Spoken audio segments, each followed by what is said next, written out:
pwede. Tama.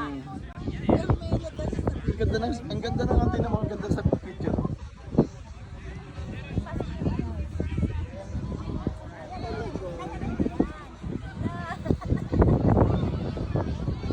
Ito lang ginagawa namin pag Sunday, pag ganto-ganto lang kami. Ano naman yan po? Bakit ganyan naman? Ah, yung dahon, ginano mo sa dahon. Ayan kasi yung kapatid ko, photographer talaga sa Pilipinas yan. Ayan naman pala. Bakit hindi ka nagsabi kanina? Kanina pa ako naghahanap ng professional photographer. Oo, professional photographer yan sa Pilipinas. Photographer kanina. Di lang kami nagdala ng LC. Di lang kami nagdala ng SLR. Teka lang at nagninegosyo pa ako. Teka lang dyan. Business first.